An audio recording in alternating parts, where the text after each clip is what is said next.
Hello and welcome to the podcast where we're exploring audio narrative in all its forms, whether it's actual plays or scripted narrative experiences with people who are creating enchanting experiences. I'm delighted today to be joined by Faye Roberts. Faye, tell us a little bit about yourself and what you do. Right. Well, my name is Faye Roberts, as you said. I am primarily a voice actor in terms of audio and podcast and that kind of thing. I do produce work as well when I'm hired to do narration, that kind of thing. So if I'm doing voiceovers for training videos and that kind of thing, I do a bit of editing. But for the most part, my job is to turn up, say the other people's words, and then go away again. Exactly. So, I mean, we in this podcast have talked to a whole bunch of people, those involved in the scripted side of things, those involved in the kind of unscripted, improvised kind of experiences.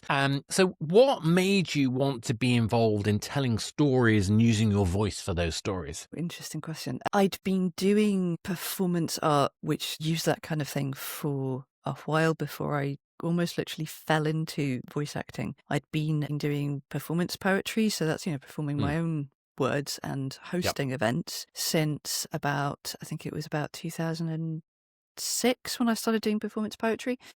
Up until then, I'd been like, oh, I'm a musician and I listen to other people's poetry, but I don't do my own. And then it all kind of realizing that I could write it for performance as opposed to writing it for the page, which is a very different kind of discipline. You can do pieces that are both, but writing for performance is a very different thing. And suddenly it clicked, and then I was writing and doing that, being asked to do that in different places as well. And I come from a family of storytellers. Pretty much everyone in my immediate family, we all have ridiculously curly hair, nice voices, and we do like to tell a tale. So you can tell the members of my family because there's lots of hands flying around, and people say, and then, and people go, no, really? And that's us in various different gatherings. So I'd be doing a bit of that, and I'd been wanting to get into audiobook just because so many people said you should do audiobooks. Sometimes not the most flattering way. Like I'd have done what I thought was a really good set, and people would come out often and go, you have such a lovely voice. I'm like, oh, thanks. They're like, I got to be honest, I kind of drifted off when you were performing, but it sounded lovely. And I'm like, thanks. And then they say, but that's gold. That's genuine gold. There's the number of people who said, I would love to fall asleep listening to your voice. I'm like, I think you mean that in a flattering way. So I'm going to take it on that. And so I thought, right, well, let's look into that. And just as I was starting to get people to book me for things, I lost my voice. I'd been up, full on laryngitis. I'd gone to Edinburgh Fringe. And if you know anything about the kind of extremity of that, that's like 3.5 weeks I've never done it, but I know lots of people who've done it a lot. And yes, I am. And I am an extreme video game conference professional attendee. I used to do 42 conferences a year for about 10 years. I think I could cope with it, but it would be a very different experience, obviously.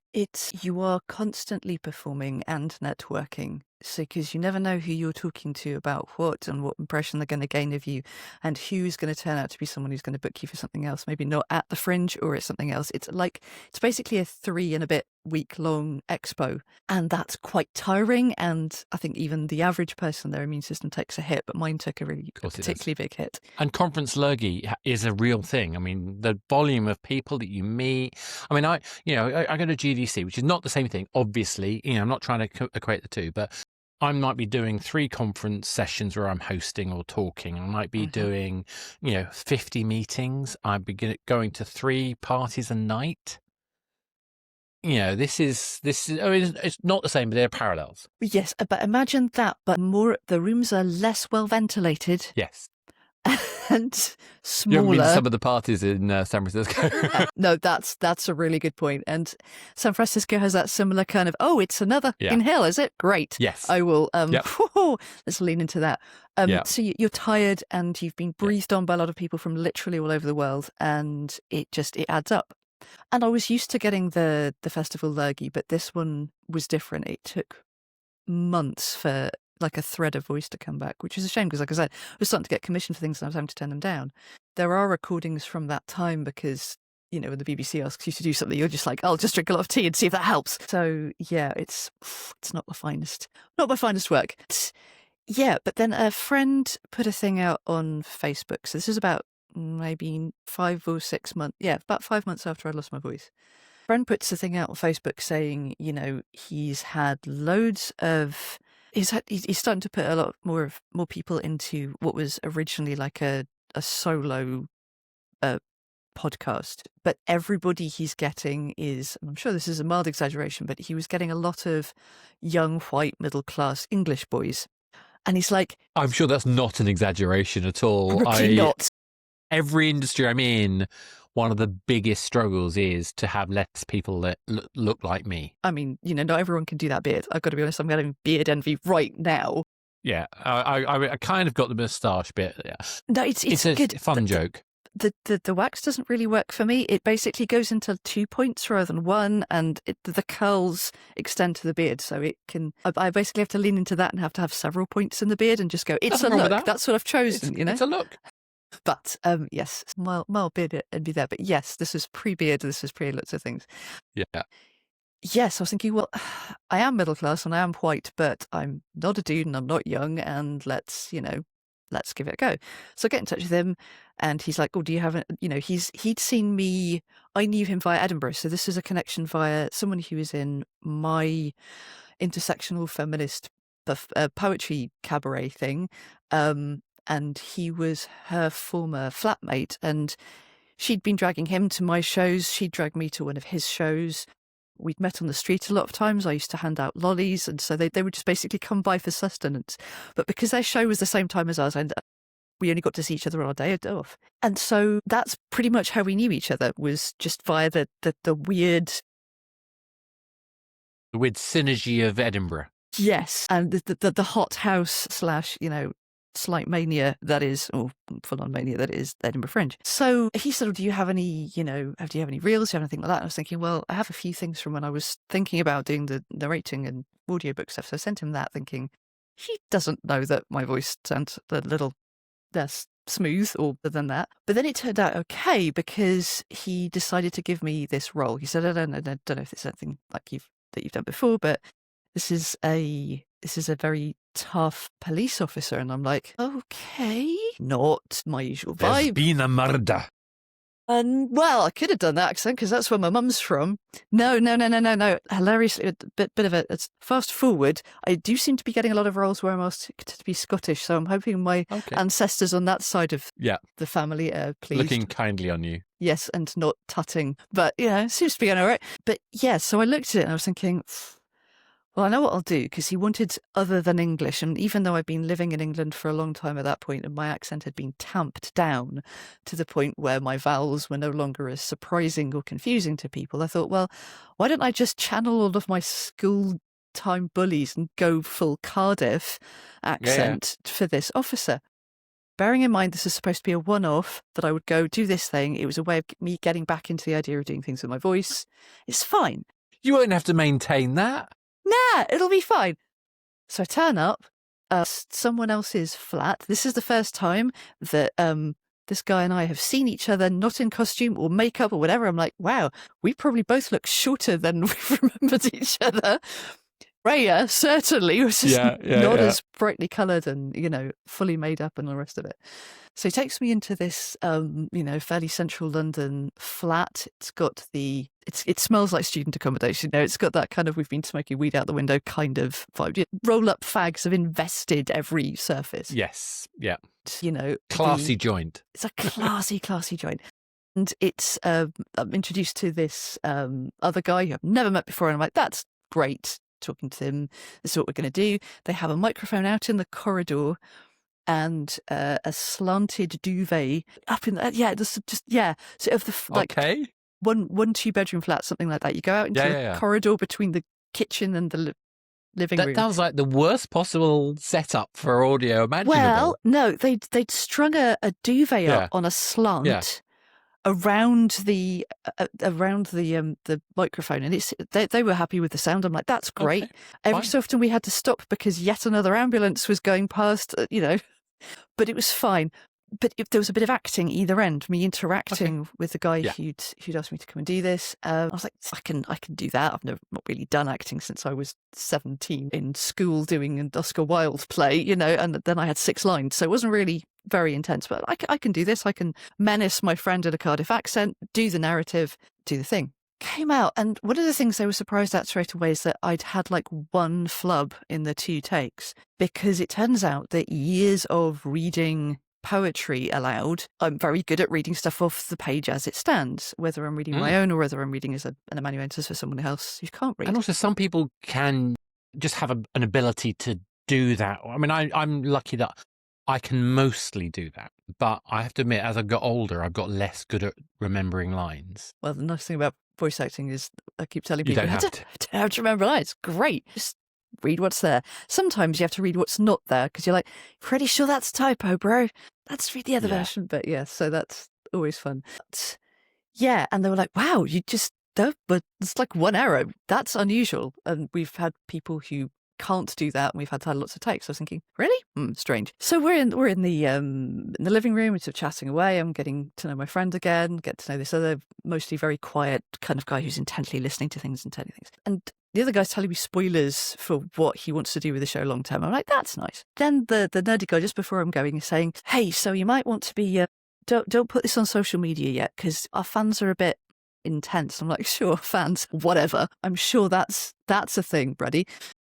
Eve on a bit of a performance high, thinking, that was good. And I can feel the voice starting to come back. It's middle of spring. I'm kind of, I'm feeling kind of quietly hopeful again. Perky.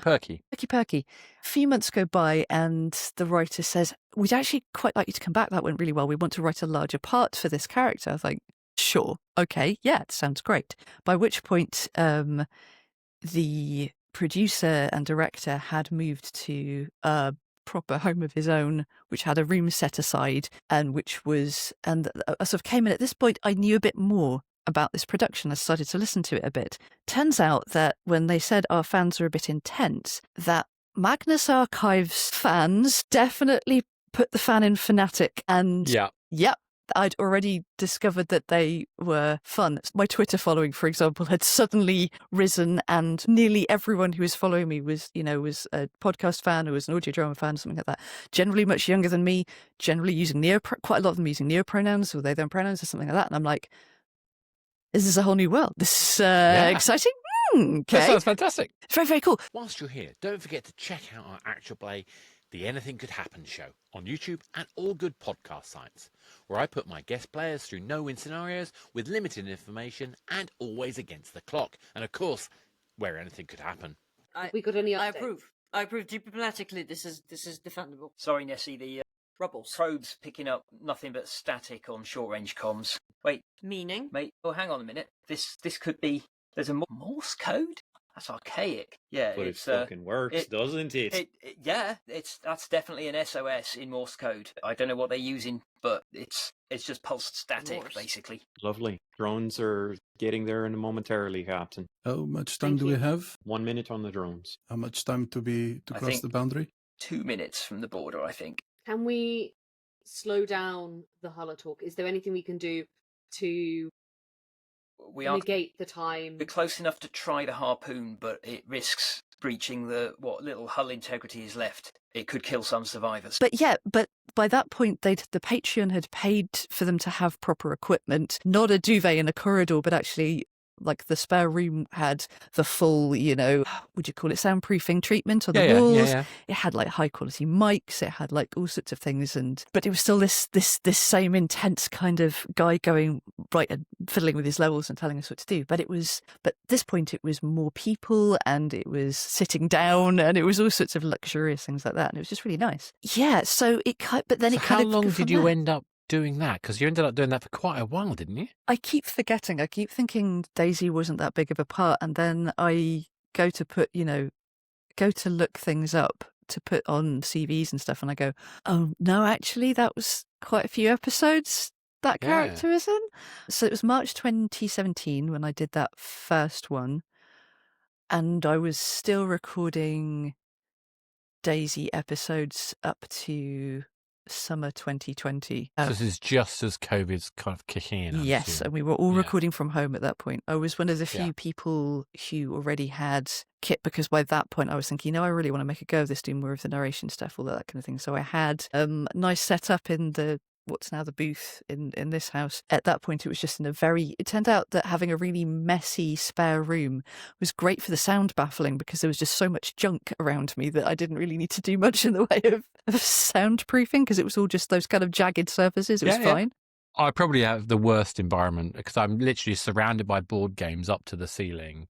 I have a stupid green screen behind me, and yet because I got a directional mic, I kind of get away with it. Well, probably the games actually give you like that kind of texture. It's not maybe a flat surface. They're quite flat boxes mostly. Yeah, but there's lots of them stacked, so maybe it's That's the fair. texture. Who knows? It seems to be okay. Yeah, it seems to be okay. Right? So you've done quite a lot with the Rusty Quill folks, I think. Yes. Is that right? So Yeah, this I have to admit, I'm not a avid Magnus Archives follower. I know I should. I just haven't got round to it. Should. Friends of mine have been in the show as well. You've gone and done other things with the Rusty Quill folks. What sort of things? So is it like that you kind of felt like you got a bit of a momentum having had this? Yes. Sort of surprising recurring role, and now was it something you wanted?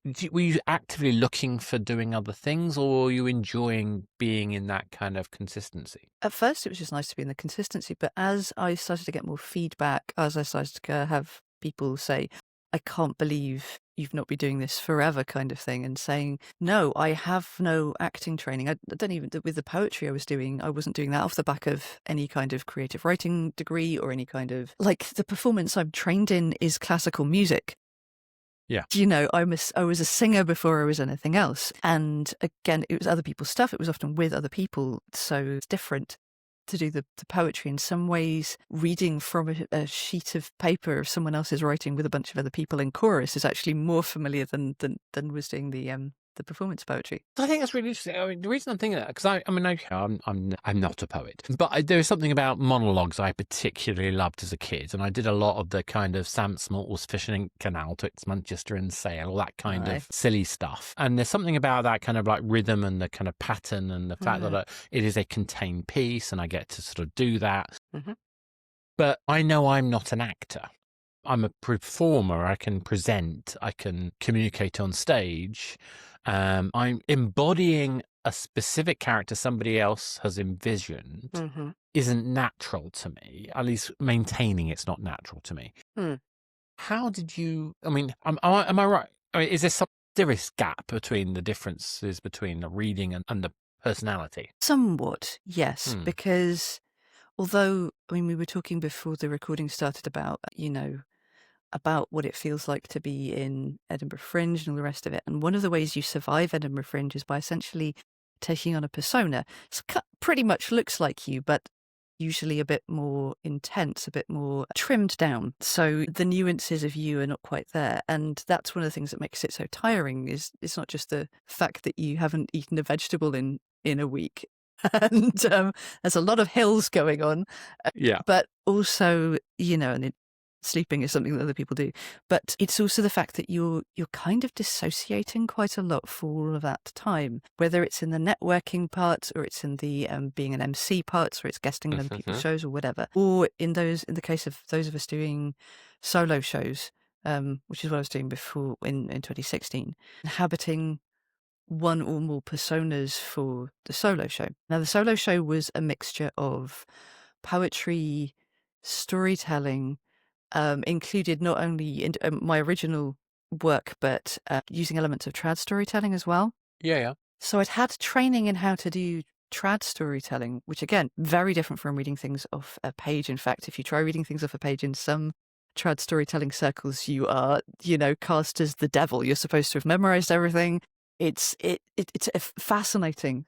But there are some places where you get the overlap where people are happy to consider different disciplines as being, beneficial and nourishing to each other. And that's actually been the places that I've felt I've flourished most, are where people are willing to try different things, or willing to listen to different things or try it themselves or whatever.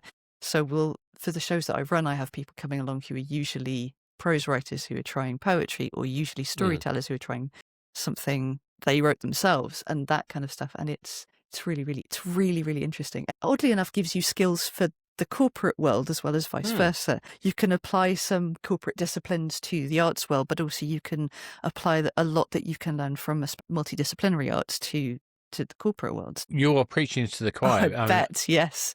Well, particularly because as I've said, I do a lot Mm-hmm. of kind of like evangelism type stuff in my career. But the irony is that the game that's become my actual play came out of me recapturing business role play techniques and applying it to get a short form for conferences to be able to do, because I wanted to run D&D like things, but that would allow more people to be able to play in a day convention.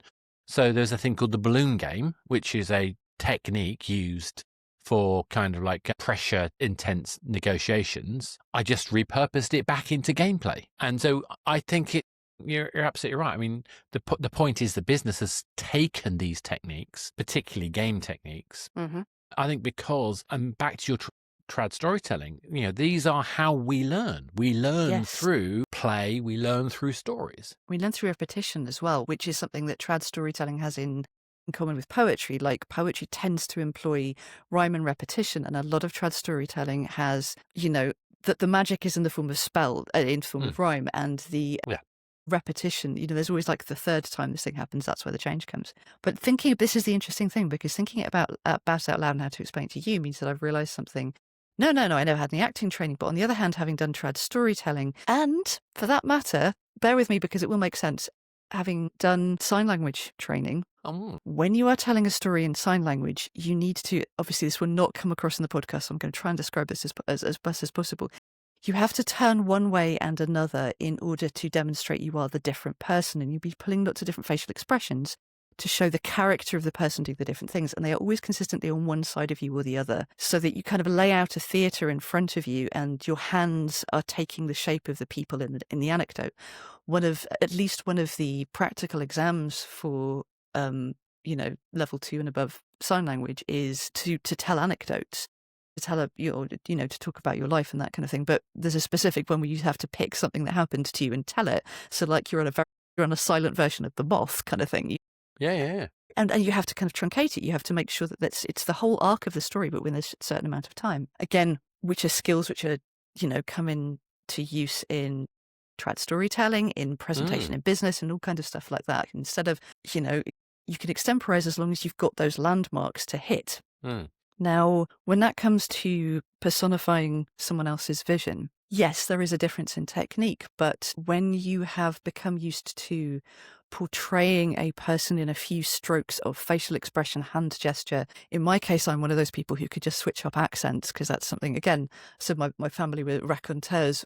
I'm also come from a family of people who can just go, oh, well, I'll just switch up this specific dialect. British, I'll do a German accent. I'll very specifically, no, this is Swiss, German. I'm like, okay, cool. It's terrifying. But, that kind of thing. I was growing up with that being normal. I didn't realize for ages that most people can't just switch an accent into one they fancy doing that day, and can't hear it in other people so easily. And that's one of the things that helps me when I'm personifying someone else. I don't really do it in my own, whatever my own voice is nowadays, however many blended accents I've got going on these days, because so many different vowel sounds, if you know what you're listening for with me. If I pick the voice first, the accent and the voice and the timbre for that character first, the rest falls in much more easily. I have such envy for that, because I can do lots of accents. I just can't do the same accent twice. Well, not on. I mean, I can maintain the thing for a while, but if you ask me to go back to it like a day later, 2 days later, I have no idea what I did. Yeah, that one's fun. That's fun. Yeah. Maybe it's the ADHD part of me that kind of. I don't know, man. That's me as well. Medicated ADHD. Yeah. Who can say? I'm not medicated. Maybe that's unless you count the caffeine. No, me neither. Can't even self-medicate with caffeine. That's my tragedy. I know. I'm too sensitive to it. But apparently, I'm getting medication the next few weeks, so that's going to be interesting. So anyway, to bring it kind of back, so what I think is interesting here is that when we're talking to Johnny. And when we're talking to Kareem, they will talk a lot more about kind of the amount of reading they did about the method of acting. No, I don't necessarily mean method acting. I mean the techniques and all that kind of stuff, which I completely admire. Sure, yeah. I don't have time or skill. I mean, but again, the ability to be able to give it a performance, to interact with people, I think is fine. I think, as a referee of games, of course, I can bring that out into processes. What I find really fascinating, though, is that you seem to be describing this as coming from a completely different sort of way of thinking, where it's more organic. In fact, it reminds me a bit of my grandfather, who he didn't do the accents, but he always had a little kind of twist of a game, a storytelling process. He was kind of that raconteur type. He was always talking about war stories when he was like 16 or something when he joined the Navy in the last year of the Second World War kind of level. I mean, I think he might have been younger than that. That's another subject. But he would talk about things like giving out the rum tot, and merging the kind of history, merging the kind of emotion of it, or the kind of, but never going into anything scary. He never talked about anything scary. I don't know where he was, whether he would have done. But what I found interesting is he was really, in you talking about this, I think I've realised how much of this family storytelling practice that feeds into, I suspect, a lot more people than I imagined. Yeah. The other thing to bear in mind as well, something that was a bit of a revelation when you and I have just freely talked about how we're ADHD, but if you can imagine even 5 years ago, let alone 10 years ago, we wouldn't have known, let alone it be something that we can freely talk about without the enormous burden of shame. So consider, specifically for someone like me who is assigned female at birth. Yep. I'm actually intersex, which is something I only discovered in my 40s, which is very exciting, but I'd been given a lot of shame for my appearance and how different I am. I'm a queer, disabled, intersex, non-binary person, and so... Did you get a bingo card for that? Pretty much. Yeah. And by the way, I'm joking because I'm coming from a place of love on this one. I have family members who are trans and obviously various other LGBTQ questions that go on. So this actually is a topic that matters to me greatly. The fact that you have the pronouns in your name there, and the fact that you were deliberately and explicitly asking for a broader representation for these podcasts immediately made me go, I think we're probably safe here. That's great. Yeah. I hope you do. Yeah. Yes. But you have to consider that I was saying I don't really have any training in acting, but I have spent my lifetime masking.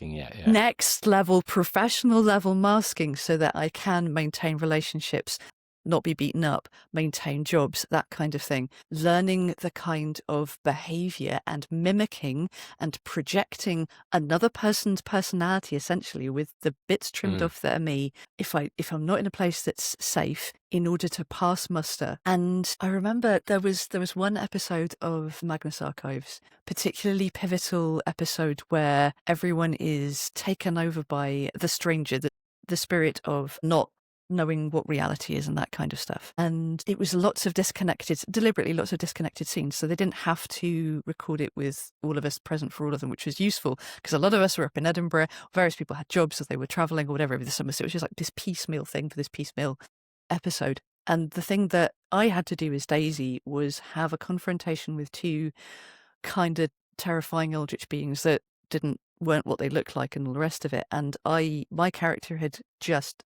lost touch with reality, but knew enough to know that these people were not good people and I was going to have to fight the crap out of them.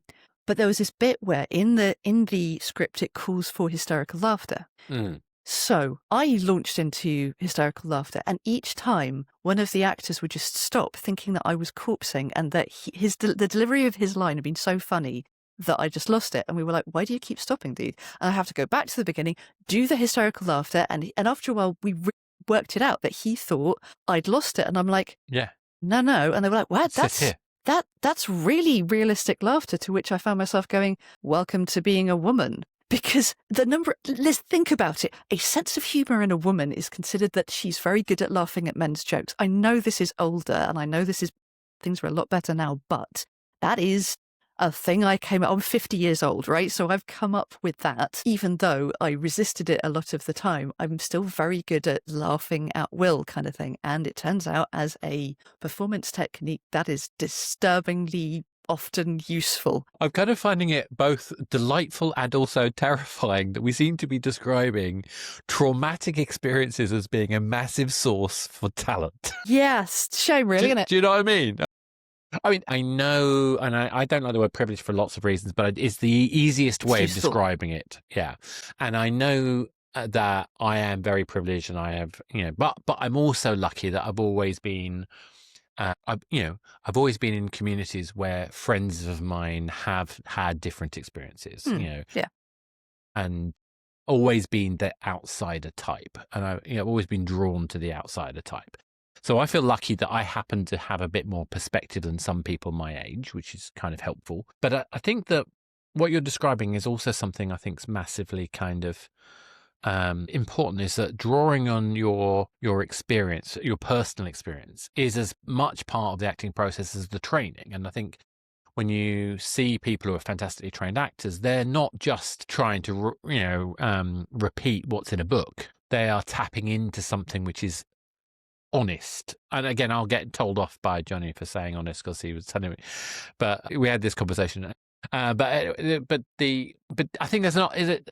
I don't like to use the word truth either because I think it's authenticity is problematic, quite yeah. important. And certainly this is something that very much became apparent doing poetry, and specifically, this is a bit of a weird one. I used to run a lot of poetry slams, and if you don't know what that is basically live competition. It's not a rap battle. It's not an improvised kind of you suck, no you suck kind of. That's such a trimming down of what rap battle is, and someone is going to be very upset with me for ever doing that. But we've all seen 8 Mile, right? Yeah, and I've got friends who battle rap, and they are at just a next level, and I am so in awe of them. But poetry slam is generally not always. Some people still freestyle for poetry slams, but it is you have a set amount of time in order to get across a point in verse form, whether it is traditional verse, whether it is something much closer to rap and hip hop, whether it is completely blank so much that you're thinking, is this storytelling or poetry? But no, there's repetition and there's alliteration, and I'm confused, but I'm loving it. So cool.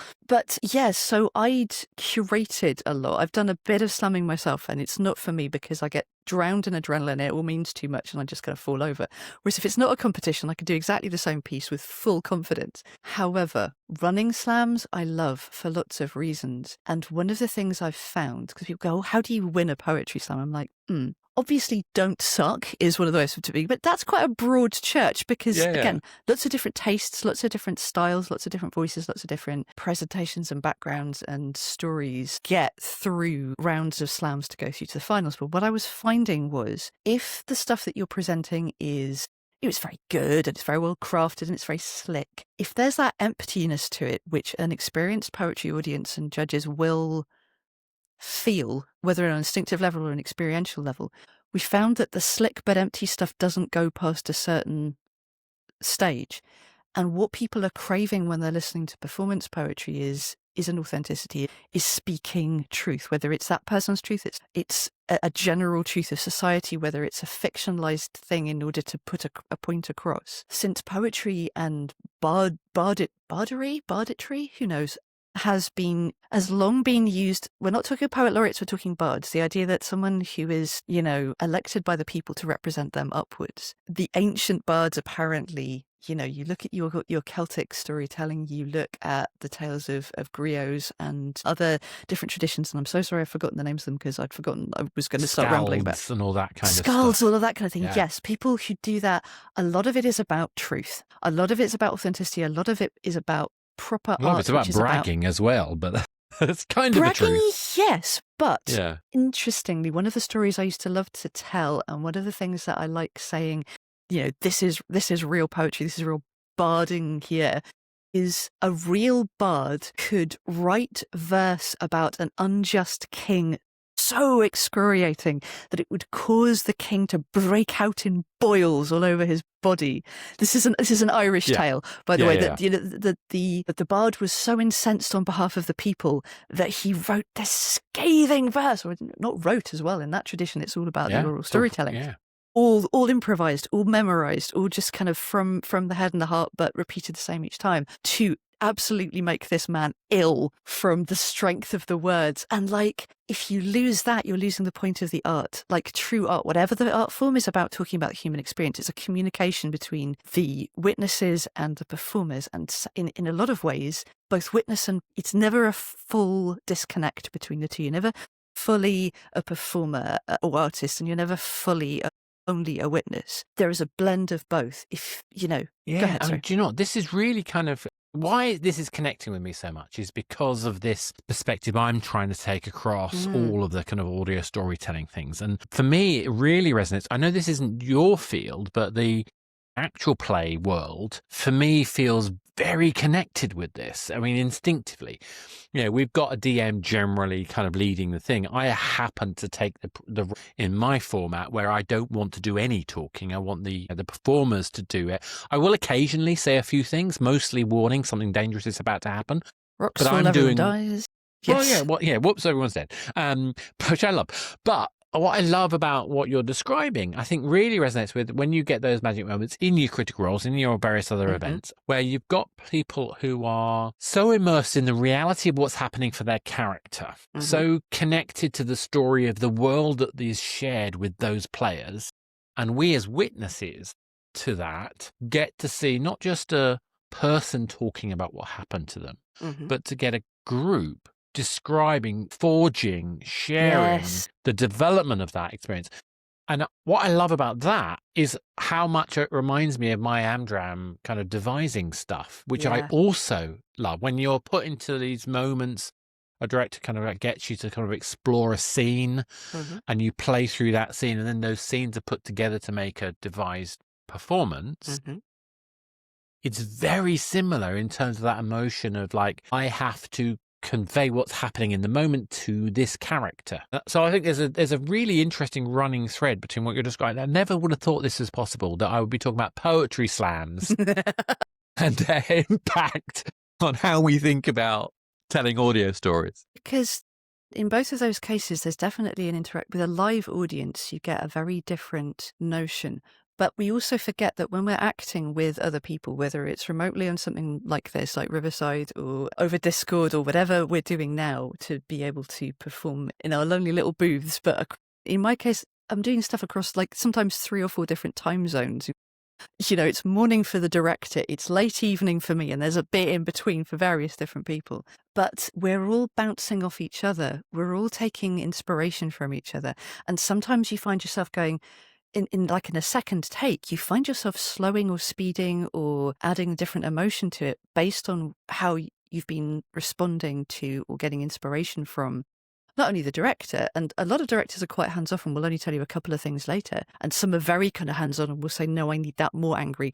When I was doing Daisy, for example, Alex was constantly going, that's great, could you be a bit more impatient, a bit more feral, a bit more angry? Lovely. Feral. But yeah, so it got to the point where I was going, he said, now that's great, but I was like, I know, more feral. And he's like, yeah, there you got it, go for it. So, you know, first take would be a rehearsal, just the words, and then it's like, okay, be more horrible. Okay, cool. You know, and again, a lifetime of masking my impatience. And I'm being told, no, undo that. Be a cross-impatient Welsh person when you've been spending a decade or no more than a decade tamping down the Welsh accent, tamping down the impatience, tamping down the strength. Okay, cool. Terrifying, but yeah, let's try it. It's kind of liberating. Yes, but also when you're playing a villain, that you have to be very careful not to let that get to you too much. You have to make sure you leave that. Now, when you are not in costume, when you're just in your own clothes, just in front of a microphone, that can be tricky. And that's where doing a different voice helps for me. It's like when you're flyering for your show on the streets of Edinburgh, I used to find it was much easier to do it in costume than it was to do it in my own street clothes. Because I used to just go out in my street clothes, nice and comfy, you know, whatever the weather happened to be that hour for Edinburgh, or that half hour for Edinburgh, let's face it. Woohoo! Yeah. Yeah. Or you could tell the people who didn't, because like I spent a lifetime going up to holidays in Scotland because my family's from Scotland. So I had all the gear with me. I had enough to cover every eventuality. And you could see all of the people from the southeast of England going, the fuck is this now? And I'm like, oh, you didn't bring a raincoat? Yeah. It was sunny. And I'm like, it was It's the sunny an classic. hour ago. It's a classic line, isn't it? There's no such thing as bad weather, just inappropriate clothes. If you're enjoying this interview, why not check out this brief trailer from our guest? Thank you, Ivan. Now, if you'd bring us some coffee, We'll see if we can press on, and do make it strong. Thank you, Ivan. Ooh, now look what we have here. Architectonica perspectiva. Shell, diameter just shy of an inch with a low spiral, colour a beautiful white, operculum horny and dark brown, almost black. The radula is tenaglossan with 14 pairs of lateral teeth, typical habitat, fine sand. Poor fellow must have become trapped here with the tide. How are you feeling? Scared. I'm scared.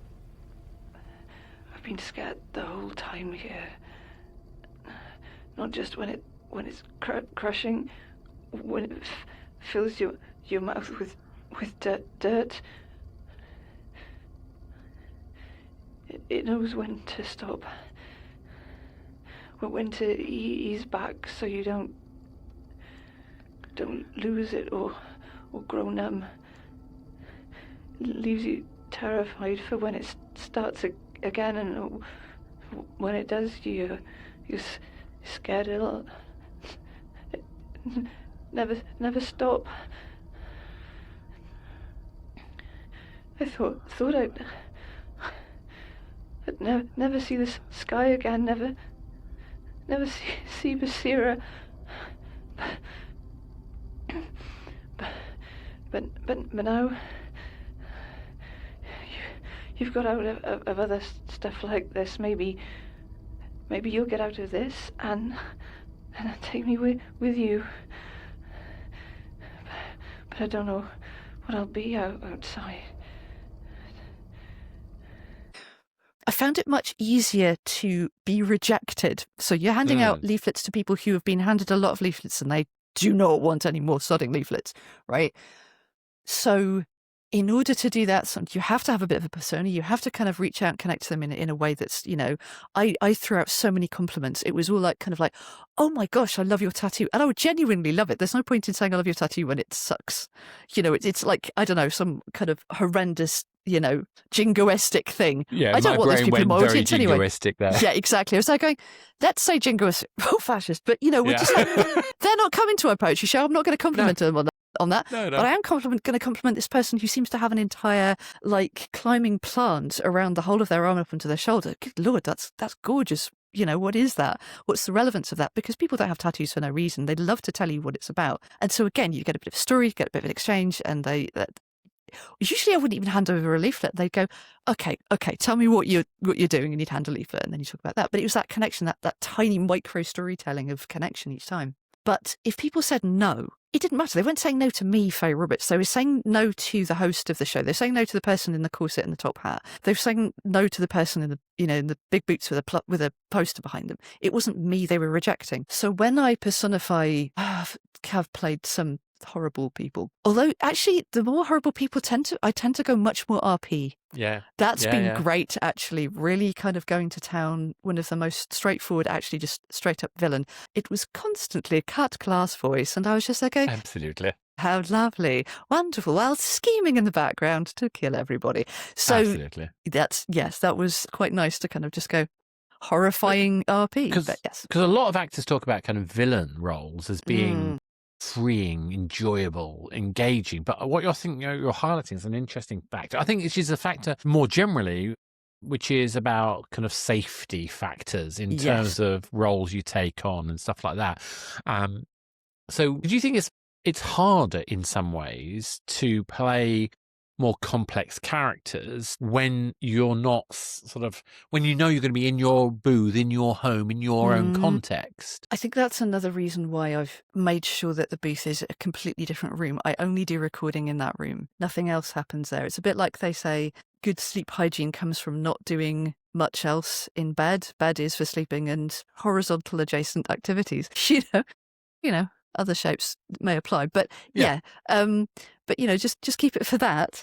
And if you want to watch TV in the room where you watch TV or something like that, or just for a treat, but don't make that a habit, because then it becomes a place you have to stay awake to watch the end of the show. And Yeah, I quite like to have that division. I make sure I have my working spaces here.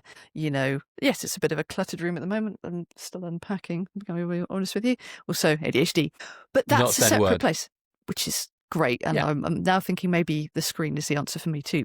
But this having separate spaces actually helps me with that persona thing too, and helps keep me safe. So the person who's in bed is not the person who was tempting little children to give up their souls. Or, or whatever the thing was, or Not having an this argument. week, anyway. Not so much, no.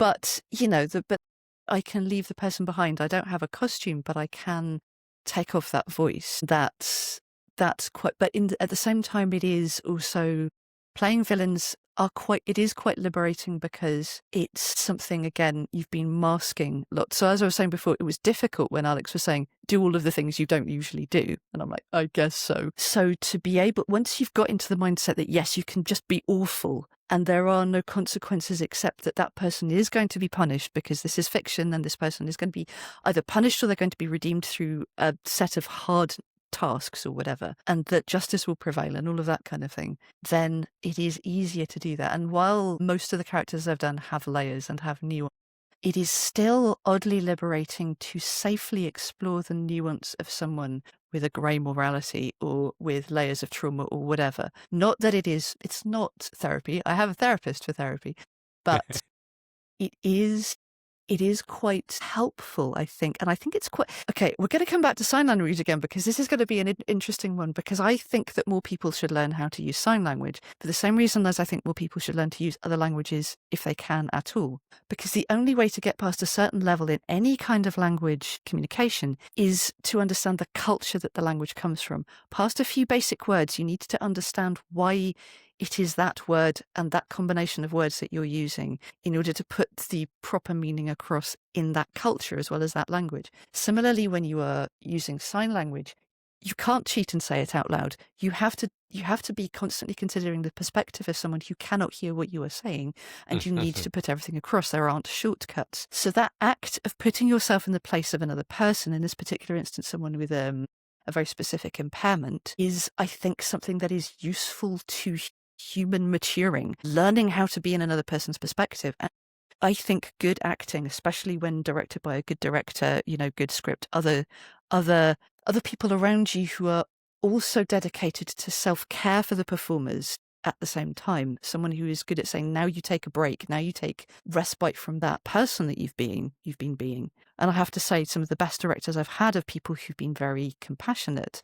They've not only driven you to do your best in that thing, but they've also said, now stop and don't be that person for a bit. And I'm always going to be grateful to the really... I'm lucky in that I learned on the job. I didn't have the training, but I learned on the job because my first few directors were really hands-on and really compassionate about their performers. That's really important. That is really important, and it reflects something that I do as in the poetry and the storytelling as well. I want to make sure that representation is there. I want to make sure that people know that they can take a break. And there's this movement that's been happening, I guess, more over the last sort of, I'd say, well, especially over the course of the pandemic, but before then we were seeing more and more of it, where people would say, if you are being, to encourage people to give trigger warnings. So trigger warnings are much more prevalent now. If I'd said trigger warnings to you 10 years ago, you might not even know what that is. Now we know that it's essentially the same as the stuff that comes on a movie rating, or the announcer between Contains shows. mild peril. Contains my peril, contains flashing lights. Yeah. Contains scenes of this, and then afterwards here is the helpline for that if this is, effective, this has triggered anything for you personally, whatever. But it gives people the opportunity to engage with the material with informed consent. Yeah. And when we say to people, not only are we going to be giving trigger warning, we're going to be encouraging trigger warnings, not mandating, but encouraging. And I will always lead the way by giving them for my pieces where they're appropriate.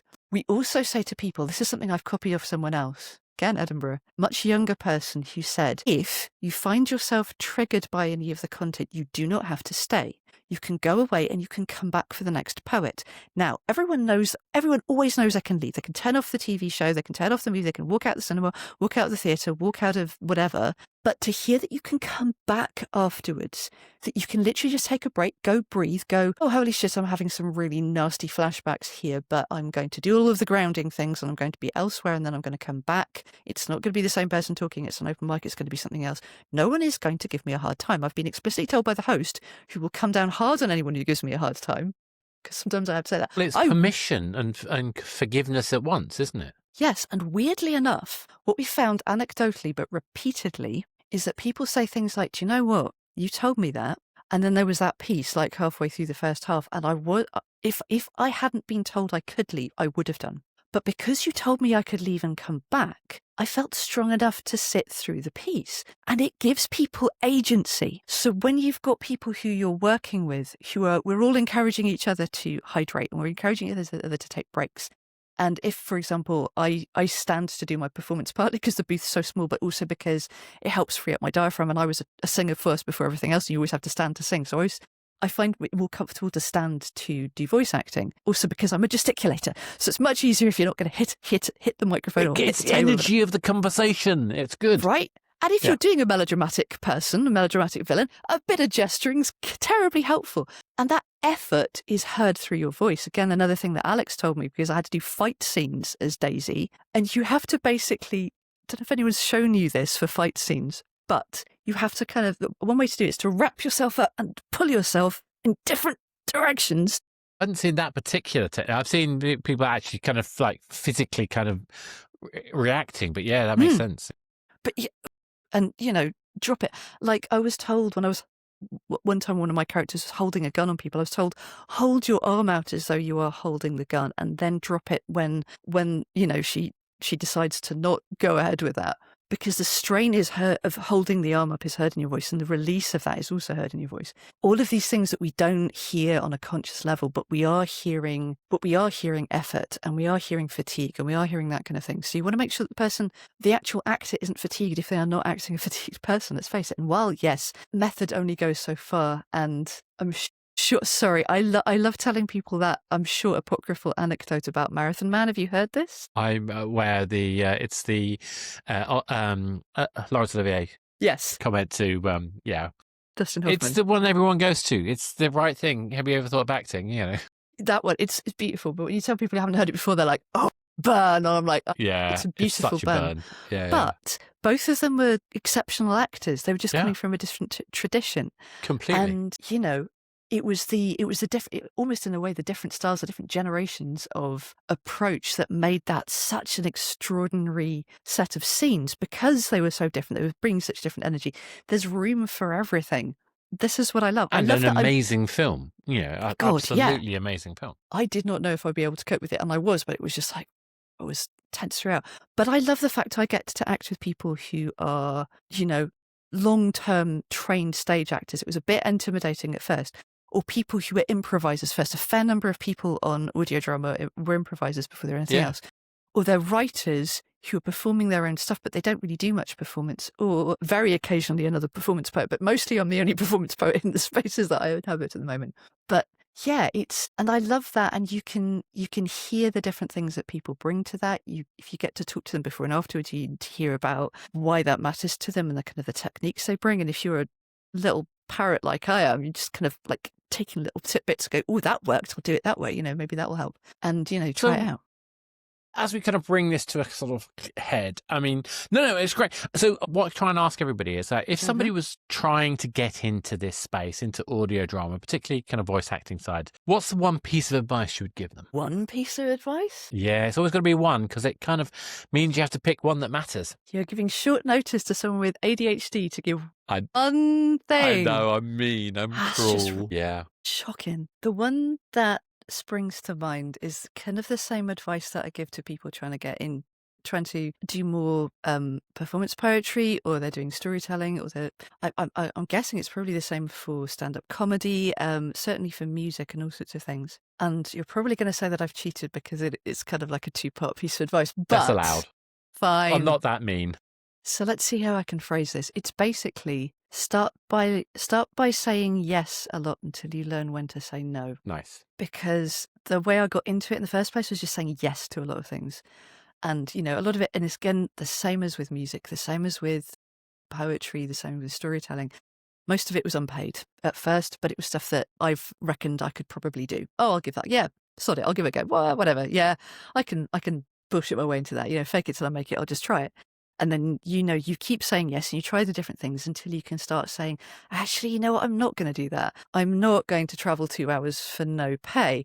I'm not going to do this piece, which is when you're doing audiobook auditions, half the time you're auditioning with people who've written the book, because you go onto something like ACX, you're reading excerpts of the book and you're going, no. I remember the premise looked really interesting. So I open up the sampler and I'm like, holy shit, this is sexual assault, revenge porn. No, hell no. This is just like, this was not in the précis didn't really give that impression, but you're just like, yucky, like, ew, no, get it away from me, run away. Did even register mild interest, you just kind of click away, let's know.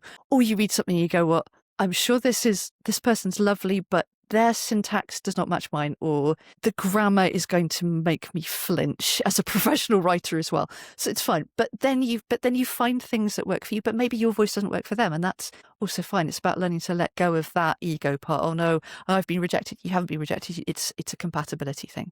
You're not going to be everyone's cup of tea, which is a really useful piece of advice, and I think that's but also learning how to go.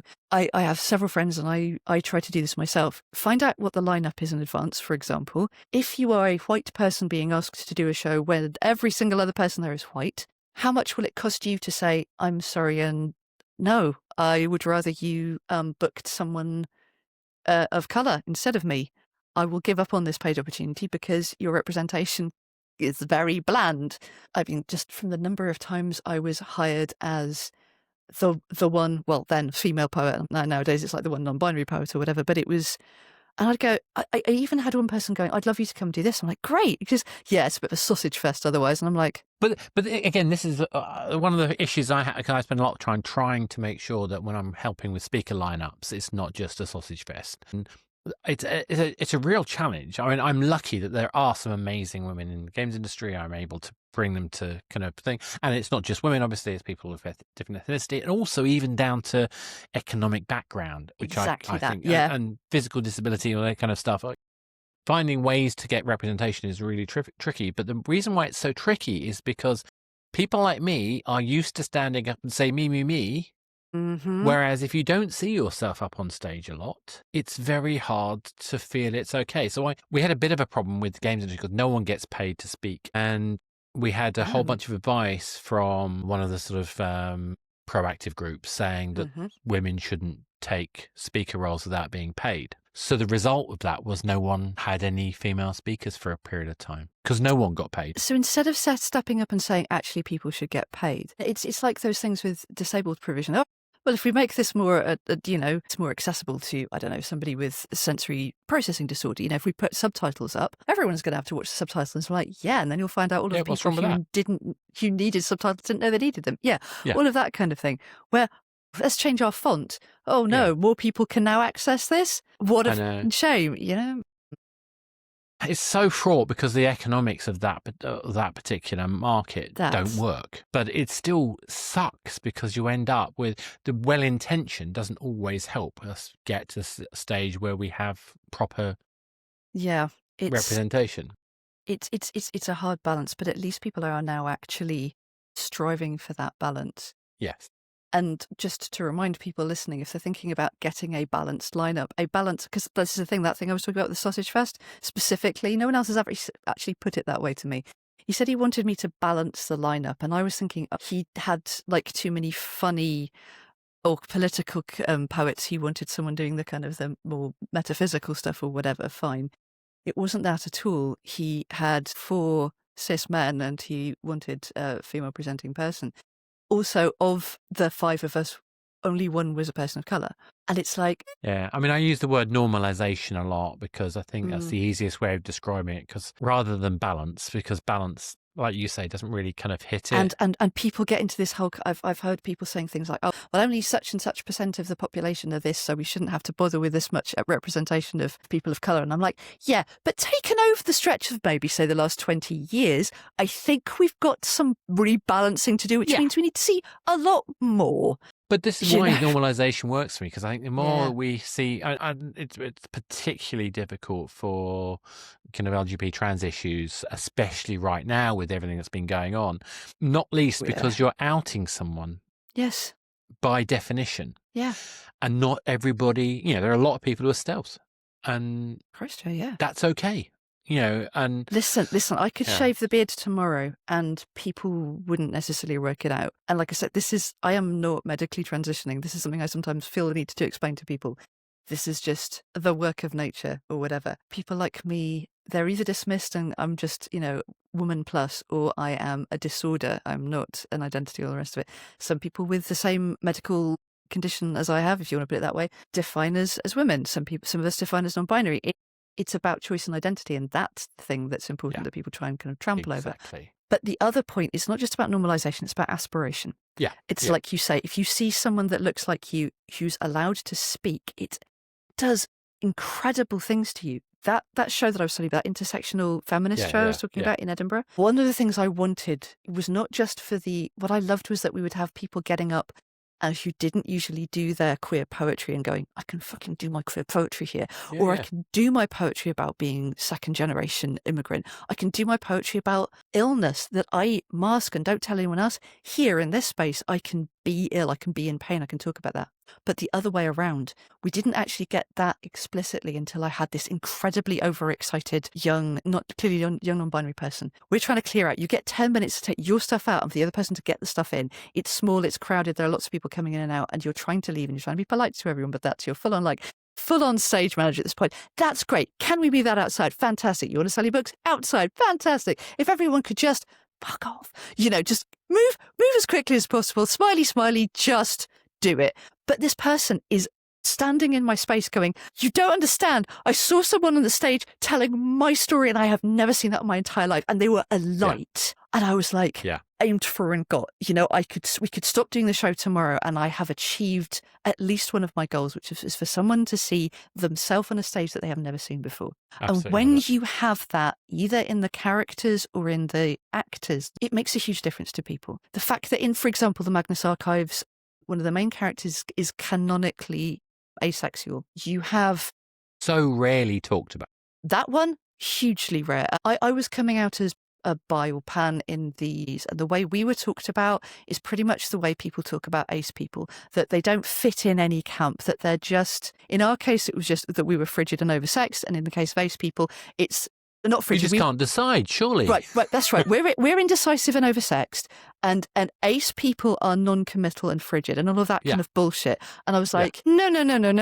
So it's this weird, you wouldn't think it, but there's this weird solidarity between ace folk and bi folk, even though we're completely the opposite end of the circular spectrum that is human sexuality. We're both there going, yeah, me too. But because we've had more acceptance than the ace people have, we're incredibly protected. There's a lot of us there going, not on my watch. No, I shall protect the little aces. And but seeing that on the TV, hearing that in a show, especially if you are an outsider, Aura is incredibly attractive. Like there's a reason why, especially younger, but not always, queer people, disabled people, especially those two, but also other identities that are outside of the mainstream, that, either, at the small end of the bell curve kind of thing. Monsters appeal because they can be fully themselves, whatever that means. And so for someone who is being told, as you're saying, stealth, invisible disabilities especially, sexualities and gender identities especially, you can go around hugging this secret, very heavy, increasingly heavy, spiky secret in your stomach for sometimes decades. There's people I know who are now coming out in their 60s and 70s. Older than that, we're seeing, there's one trans woman who, she's maybe got a couple of years. She's in her 90s. She's like, my life is literally too short for me not to be me. And she's there in her 90s with the earrings and the makeup for the first time ever. And I love that. And the other thing is the two-way approach of that. We learn from the younger folk with their new vocabulary and their ways of describing themselves. If they hadn't used phrases like non-binary, if they hadn't used neopronouns and stuff, I wouldn't have been able to describe what I'd known about myself but had no vocabulary for decades. In reverse, seeing someone my age being openly of my identities, I didn't realize this until enough younger people had said no, and one of them stopped long enough to explain it to me. And he said, no, you don't understand. I've never seen an old age to grow into. There's not even been middle age for me. But right? Okay, so for so many different reasons, not to depress anyone listening to this, but you can probably work out what they are. My generation is queer elder, and that shouldn't be, you know? And yeah, I was talking with one of my partners about this, and we were kind of ho, ho, ho in our 40s, we're queer elders. And then we went, oh, yeah, for all the wrong reasons, we For are. all the wrong reasons. For all the Yeah, wrong yeah, reasons. totally. But what's great is that inspires people older than us. They now know that they can let go of that fear. Okay, Absolutely. at the moment it's a bit more fucking fraught, but the box is open now. And I think it's interesting if you think about it. It is, I mean, I'm 55, so that means I was born sort of 69-ish. And if you think about that, it was only just legal to be gay. So it's no Decriminalisation, wonder yeah. that Since we're 71, that that piece of that generation. I mean, I happen to be a straight cis white guy, but that's not the point. The point is that we've at least had that first generation, and it's taken this seismic change to happen. But let's take it all the way back. So we should probably wrap up. I absolutely loved this conversation, Faye. Thank you so much for it. I think it's been incredible. What I hope people are taking away from this is, going back to audio drama and stories, because this is a story. This is a personal story for you, and also for lots of people we know, that has also helped feed and inform your performance and your process, whether that's through poetry slams, whether that's through acting, whether that's through kind of voice, even down to doing kind of training videos for corporate businesses, it turns out. And that most of that's the NHS, to be fair. There's a whole kind of like, oh, well, at least it's very ethical. Very ethical. But the point is that we can see from all these things that we don't just have the acting kind of framework to draw on. We have our own experiences, our own personalities. We have the traditional storytelling techniques that we grow up with around ourselves, around the families, and the ability to bring those together and look at how we apply them to the kinds of stories we want to tell, whether we're writing or whether we're performing. And I think what I really loved about one of the things you said, particularly around the poetry slam, was that we can be we're never just the performer or the witness. Correct. We're always somewhere between the two. And I think that's a profoundly important factor. Wherever you are as a part of creating audio stories, I think we need to remember that that's an important factor for everything that we do, whether we're creating something as an improvised, shared, cooperative effort, or whether we're trying to bring to life someone else's story. That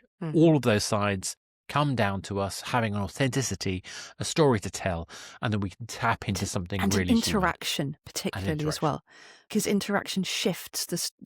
In trad storytelling, people will take the same story, but they will shift the emphases and they will extend and contract different bits depending on who their audience is, what the audience needs specifically. A good storyteller will know how to tell that story in 5 minutes, 10, 20 or an hour, but also that they will shift different emphases or even just change bits altogether, because it will need to speak to the people listening.